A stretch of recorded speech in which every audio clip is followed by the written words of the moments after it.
silver wattle here, which sort of indicates a bit of a fire ages ago. But then we've got some beautiful big trees around there. This is, we went past, you might have seen a road sign saying Leg Road. That heads into Brown Mountain. And that was the site in 1989-90 of probably the second forest protests in Victoria. The first is where we're going to be having lunch. And that's where they wanted to start logging our national estate. National estate isn't quite national park, but it has the same values as. It's another process that used to be done by the Australian Heritage Commission, federal government body, and they went and assessed things, whether it's old buildings or Aboriginal midden sites or forests, for values that should be protected for all of Australia's heritage. And so Brown Mountain was one of those. It's old growth, national estate. It has really significant values and it should have been protected, as a lot of this area around the plateau should have been. We've got the national park, but we didn't get the national estate put in the park. So the federal government gave it to the state and said, rightio, here's your national estate areas, look after them. So the state said, oh, thank you very much, we'll log them. We can still log them and maintain their values, like, But this is the sort of propaganda that the logging industry, logging industry and the government forest agencies are much the same thing. And so there was a big protest in 1989 just up the road here. 300 people were arrested over 6 weeks. It was just before an election and the government were very nervous about it. It was making front page news. And they didn't like it because we could actually make news in those days because it was news. It wasn't, oh, bloody hippies up trees again, give us something new sort of thing. So it made the newspapers a lot and they wanted to get it off the front pages, so they said, rightio, let's have a moratorium, let's just stop all this for now until the election's over. And the feds gave the state $10 million in order to stop logging for however many, a year, that's right, it was 12 months, while they carried out this thing called prudent and feasible study, which was to see if there was a prudent and feasible alternative to logging national estate.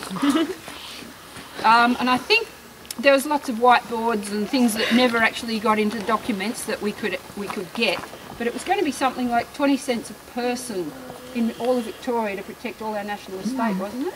Something really minimal like that, or 18 cents. But they chose, after the elections passed, part of that $10 million, or a lot of that $10 million, went into putting in roads into the heart of our national estate, like Leg Road. That was being put in while the studies were going on. Big River Road, Survey Road, Centre Road, all roads paid for by the federal government by this moratorium money to push roads into the heart of the national estate that they were surveying, or they were trying to assess. So you can see what the outcome of this prudent and feasible study was going to be. They also used, I think, about $6 million of that $10 million to carry out studies into plantation establishment in East Gippsland. Now, why they would want to carry out plantation establishment trials in East Gippsland, because we're 87% native forest, 13% private land, which is usually really rich farmland, so therefore you wouldn't want to put plantations on it. And what really it was about was continuation of this agenda to convert our native forests into plantations, but don't call it that. Other states like Tasmania are pretty shameless, or Indonesia, you know, they convert everything from native forests to palm oil plantations or whatever. Here they knock it all down, do a huge hot burn and grow back the commercially desirable species, and they call it regrowth rather than conversion. But the way they treat it is just as a plantation. It's the same management. So that's what's been happening here, and that's what that $6 million was used for: plantation trials, fertiliser trials, how to make sure the wallabies didn't eat the regrowth as it came back, whether it's 1080 or fencing. So what they're doing is just perfecting, refining their conversion of native forests, our forests, into plantations, pretty much for the export wood chip industry. And that's what these plantations are good for once they grow them, because they grow really tall, fast, thin, whippy, fantastic for pulpwood, not much good for saw logs. They go in and thin them after 20, 30 years. and they're supposed to grow fatter, but what they take out is what the pulp industry want. And I'll bet your bottom dollar that in another 10 years they'll say, oh, these big trees are no good because you put them over a saw bench and they just banana out, which we've had foresters tell us that. So why are they persisting with it? It's because it's a pulp industry agenda.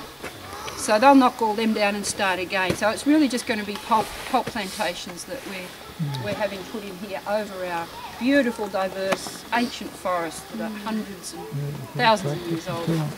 Some of the understory is actually much, much older than the eucalypts that tower above them. Some radiocarbon dating research has shown. So that's the story of Brown Mountain. That's where sort of the protests started, and it's just up there, and there's most magnificent big old trees in there. And that was, because that was fought over since 1989, it was one of the forests that, you know, I feel really strongly about. And some people still get teary when they think about what happened to those forests in 1989-90. And there was other coops that were logged too, so there's not much left in there. And we put a walk in there, golly, how many years ago now? Because the government weren't promoting old growth, we thought, rightio, we'll do it then, and we'll put a walk in there ourselves. So we've cleared it and tagged it. We've got that little Brown Mountain Walk booklet. The government told us not to promote it because, you know, it's not safe. People could trip over or bump themselves.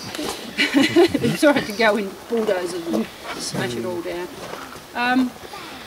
So we've put a walk in there, and then in 2009, they've got 2 logging coops in there where we had our walk. One of them they actually called the walk, just to rub salt into it. Yeah, very provocative stuff. So we said, rightio, and this is what I was talking about last night. We had 40,000 in our bank account, which we'd saved up for decades, you know. I thought, what are we going to do with this? And we thought we could launch a little legal action. It ended up costing us much, like ridiculously much more. And they kept drawing it out so that they thought they would break us, but good people kept donating us money. So we saw it through. In the end, we won. They were shown to have breached the law in many regards. They weren't looking out for endangered species, which the law says they should under the Flora and Fauna Guarantee Act, the State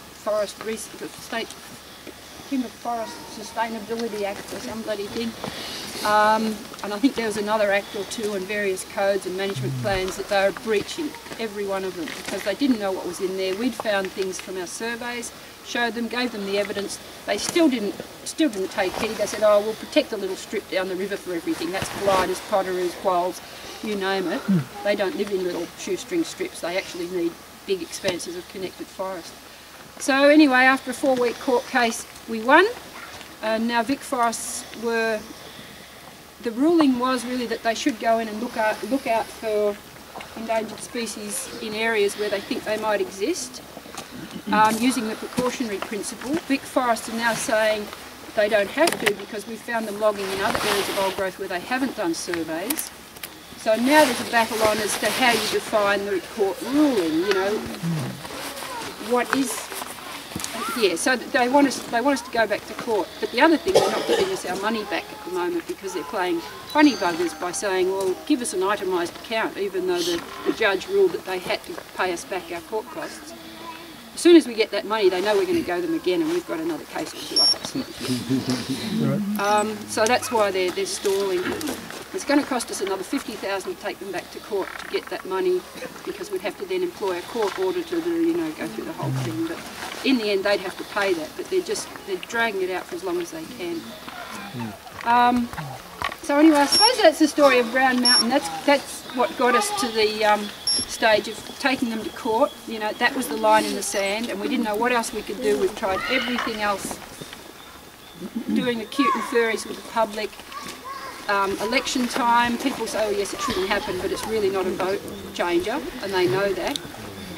Water, because it's drying up our water.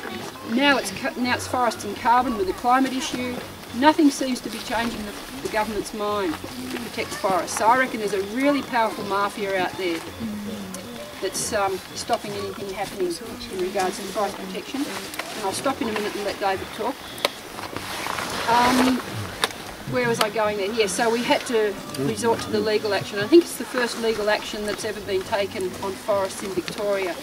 So we kicked goals. One, we got standing in court as a small community group, which no group has ever done before. We got a successful injunction, which no group had ever done before, and we didn't have to pay security, which is what they want people to put up if they're going to take them to court and lose, so that you can prove you've got money to pay for whatever the other side loses by not logging. And they were saying, oh, it's going to cost us $160,000 if we can't log these 2 coops this season. And the judge said, yeah, give us your facts. And basically he said it was bullshit, and it was their arguments were very opaque or something, which was great. So yeah, it was a fantastic precedent all around. So that's where I'm at, and I'll be taking a little walk in there tomorrow.